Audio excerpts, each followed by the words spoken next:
armas do mal. Levante a bandeira do amor, que esse vento vai passar. O nosso Deus nunca dorme, sempre está vendo tudo. É o 7º livro da Bíblia, depois de Josué, antes de Ruth. Entre Josué e Ruth, Juízes, capítulo 11.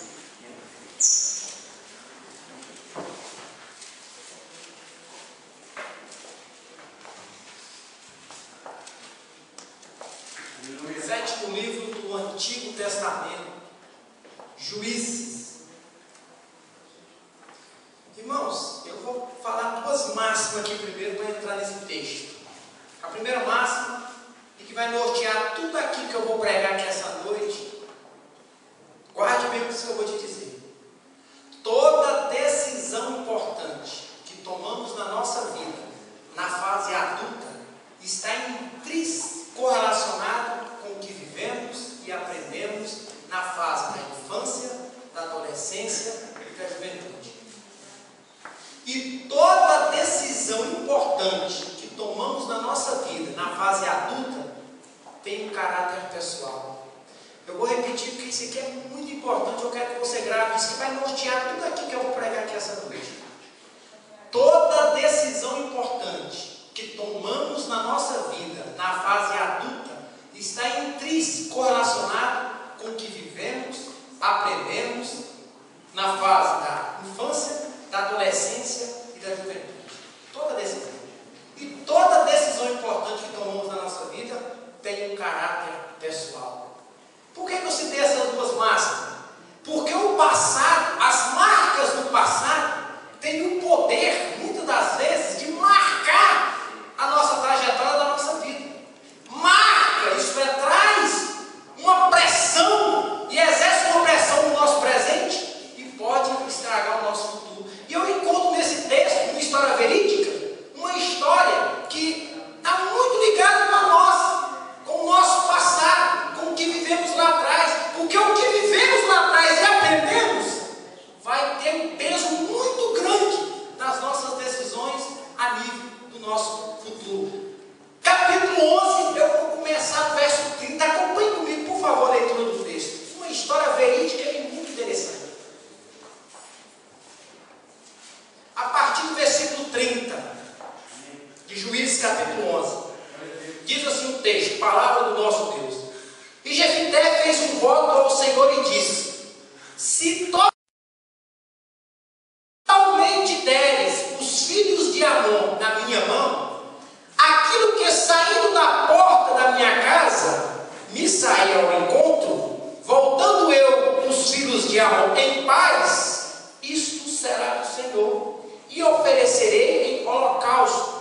Assim Jefité passou aos filhos de Amon a combater contra eles, e o Senhor os deu na sua mão, e os feriu com grande mortandade, desde Aroé até chegar a Mínique, 20 cidades até Abel-Queramim. Assim foram subjugados os filhos de Amon diante dos filhos de Israel. Verso 34. Vindo, pois, Jefité a Mispa, a sua casa, eis que a sua filha lhe saiu ao encontro com adufes e com danças.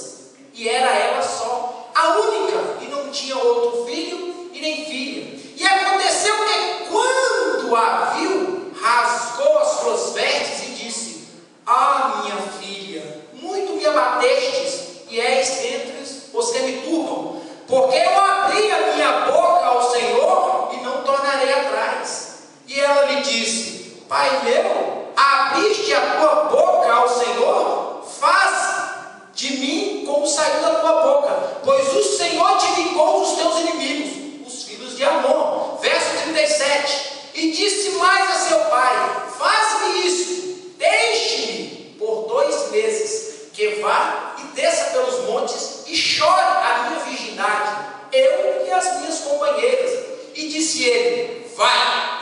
E deixou-a ir por 2 meses. Então foi-se ela com as suas companheiras e chorou a sua virgindade pelos montes.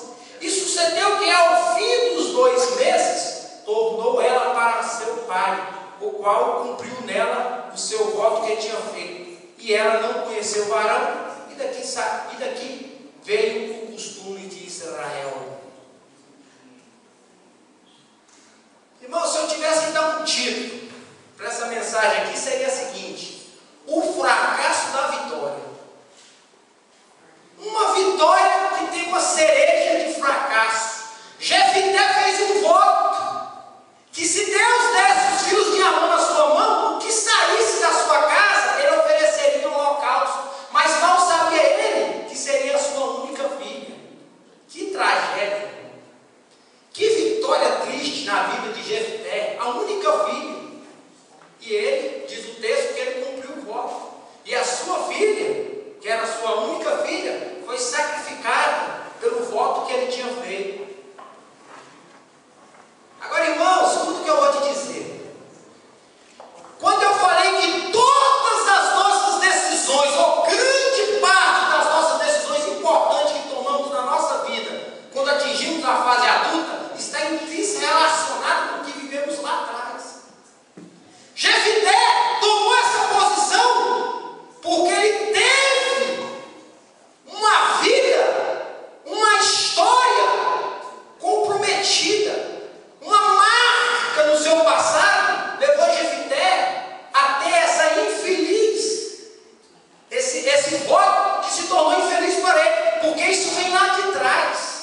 Irmão, quantos de nós, muitas das vezes, tivemos um passado triste, marca que nos amargurou, marca que nos deixou amargurados, angustiados na vida? Quantos de nós? E graças a Deus, todos nós estamos aqui na casa do Senhor, superando e buscando a nossa vitória. Mas tem muito crente e tem muita marca profunda que consegue não neutralizar o presente e estragar o futuro. Eu vou provar à luz da Bíblia por que Jefité tomou essa decisão. Porque tudo começou lá atrás. Porque é muito fácil, irmãos, falar de livre-arbítrio, mas o livre-arbítrio começa lá atrás.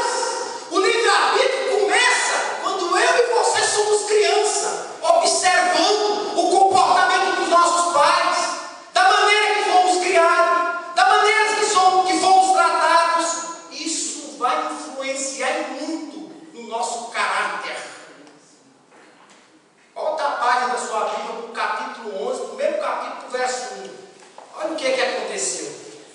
Olha o que aconteceu na vida de Jefité.